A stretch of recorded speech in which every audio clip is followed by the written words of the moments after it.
Hi friends, I am Rakesh. Welcome to my channel. My today's topic is we are in CMA final corporate financial reporting subject, workbook version March 2020. Today's topic here is questions based on Ind AS. This is a quick revision on Ind AS questions. Let me start with the revision.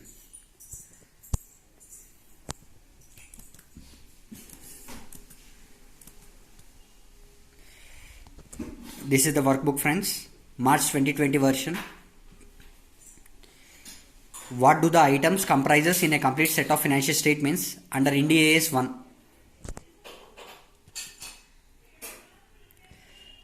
Complete set of financial statements under Ind AS 1. I have prepared a PowerPoint, friends. I will attach this PowerPoint under in YouTube as well. You can download the same for the reference purpose.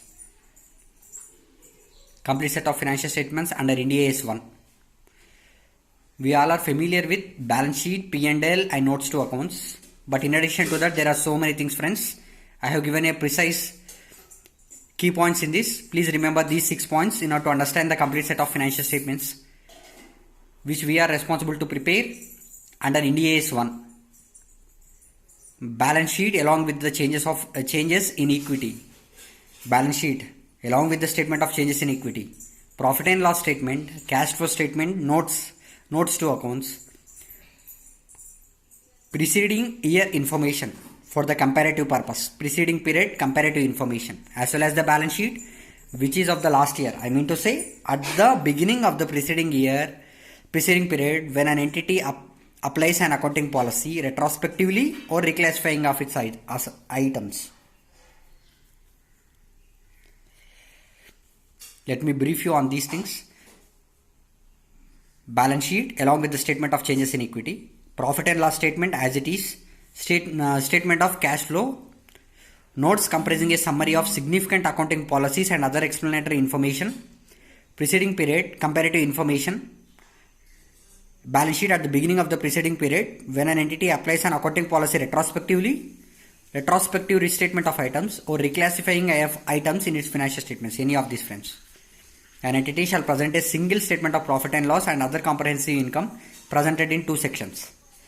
Profit and loss, below that continuation you will have the other comprehensive income detailed as well in 2 sections. This is the complete details of the complete set of financial statements as per Ind AS 1. Continuing further with the next question from the workbook. Discuss the terms current assets and current liabilities as per Ind AS 1. Question number 2. Current assets. What are classified under current assets? What are classified as under current liability? The detailed explanation is here, friends. Discuss the terms current assets and current liabilities. Current assets. We all know which are held for less than 12 months. If you see the third box, to realize the asset within 12 months. And it should be used for the purpose of trading. If you see the second box, asset is primarily for the purpose of trading. Yes. It expects to realize the asset or intends to sell or consumes it primarily for the purpose of trading. To realize within 12 months, the asset is a cash or cash equivalent.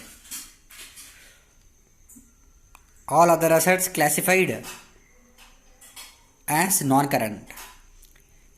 All of the above conditions which are not satisfied here are classified as non-current assets, which are classifying these conditions are classified as current assets. Current liabilities. Now move on to the current liabilities. What is the definition of it? Current asset and current liabilities having the same duration of 12 months, friends. So let me brief you. It expects to settle the liability in normal operating cycle. It is not an extraordinary activity, friends. In its normal operating cycle of the business, the things which are getting settled to be which are expected to settle in the liability in normal operating cycle, we will classify it as current liability. Company holds a liability primarily for the purpose of trading.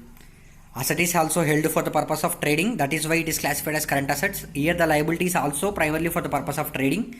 so it is classified as current liability. Asset is, the asset will get realized within 12 months, friends, so it is classified as current assets. The liability is due to be settled within 12 months, friends, so it is classified as current liability. Other than if the liability is not satisfying, not fulfilling these three conditions, then it is classified as non-current liability. This is all about the current liability and current assets, friends. Let's move on to the other question. Moving further with the next question from the workbook. X Limited has a loan obligation which would become due within a period shorter than 12 months from the reporting date. What will be disclosure requirement of this loan when entity has the power to refrain the existing loan liability for at least 12 months after the reporting period? Refraining the obligation is not at the discretion of the entity. When the option A is when the entity has the power, option B is when the entity doesn't have the power.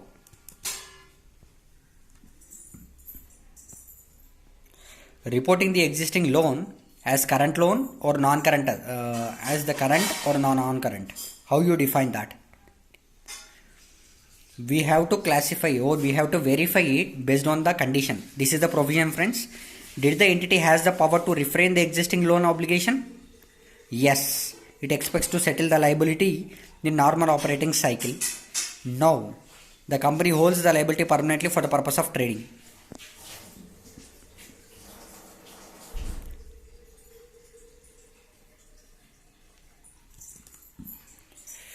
Here, the entity has the power to refrain the existing liability for at least 12 months. As the entity has the power, we have explained here, if it is yes, it expects to settle the liability in normal operating cycle.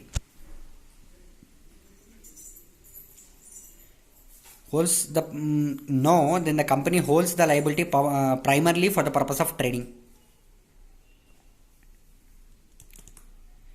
Here it is no, here it is in the first option A, the company has the power to refrain it. As it has the power to refrain it, the company will not classify it as current liability, friends, because it has the power to refrain the liability for the time being up to a minimum of 12 months. Refraining the liability is not at the discretion of the entity. When the liability is not at the discretion of the entity, they are supposed to pay the liability as and when it is due. So it is to be classified. If it is falling short within a 12 months, then it is to be classified as current liability only. No other classifications can be done by the company because the power of refraining is not at the discretion of the company. Let's see the answer. If an entity expects and has the discretion to refrain or roll out an obligation at least for 12 months after the reporting period, it classifies the obligation as non-current.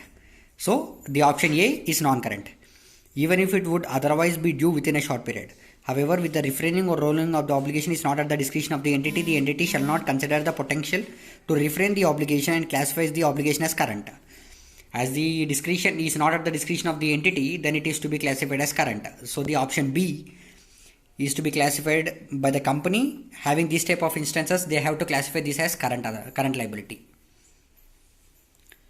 Moving forward with fifth question.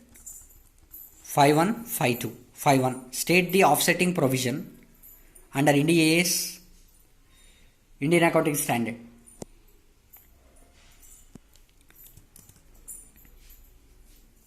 I will brief you about the provision, friends.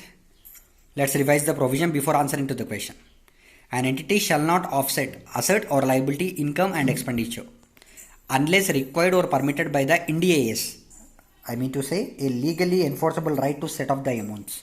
Unless until we have the legally enforceable right to set off these amounts, we cannot set off the amounts because it should be permitted by Ind AS, Indian Accounting Standards. As per the standard, we need to make sure that it is complied with. Option A cannot offset, option B can be offset. I will give you a few instances where we cannot offset, where we can offset, and thereby we will answer to the provision to the question. Cannot offset: obsolescence allowances on inventory and doubtful debts allowances on receivables. We will create a provision for doubtful debts in the normal operating business cycle that cannot be offset with obsolescence allowance on inventory. So that is one of the accounting standard provision where we cannot offset each other. Even though it can be offset, but it cannot be done. Why? Because it is not permitted by the Ind AS. Can be offset. I will give you one more instance, friends. This is for can be offset, where we can offset the asset and liability or income and expenditure. Entity presents net basis of gains and losses arising from a group of similar transactions. When we are entering into foreign exchange transactions, pooling together of all the foreign exchange gains and losses as well, pooling together, the exchange gain or loss can be disclosed on a net basis. So it is permitted as per Ind AS, Indian Accounting Standard. So we can offset this liability. By knowing this provision, let's answer to the question. State the offsetting provision under Ind AS. Yes, friends. An entity shall not offset the asset and liability or income and expenditure unless permitted by the Ind AS. That is what we explained. An entity reports separately both the assets and liabilities, income and expenditure, measuring the assets net of valuation allowances, obsolescence. Yes, this is what the provision, friends. Have the provision in your mind and you can answer this question easily. A Limited, let's go to the next question, 5.2. A Limited has an unused property, has no intention to use in the future. The board of directors decided to sell the property to compel its liquidity problems. The company made a profit of 30 lakhs by selling the said property. There was a fire in the factory and part of the unused factory was valued as 8 lakhs. Was destroyed. The loss was set off against the profit made from the sale of property, and a profit of 22 lakhs was disclosed as net profit from the sale of assets analyzed. Just now we had a revision of how to offset the provisions against each other as per Ind AS. Here it is the practical question, can we offset or we cannot offset it? We need to give based on the provisions as per the Ind AS. Offsetting provisions under Ind AS. An entity shall not offset asset or liability unless required or permitted by Ind AS. The same provision, friends. An item of income or expenditure shall be material. An entity shall disclose the same, the nature as well as the amount separately. As per Ind AS 1, profit on sale of property and the loss due to the fire should be disclosed separately. So here, friends, as per the provision of Ind AS, Indian Accounting Standard 1, we cannot offset the profit on sale of property with the loss that we have incurred due to the fire. We cannot offset it. So we need to disclose both the transactions as separately. I mean to say the profit on sale of property should be disclosed as a profit, and the loss due to the fire which was incurred in the company should be disclosed separately in the company. Thereby the profit as well as the loss should be disclosed separately. We cannot offset each other and disclose as a net balance. We will continue the next questions in the next video. Thank you, friends.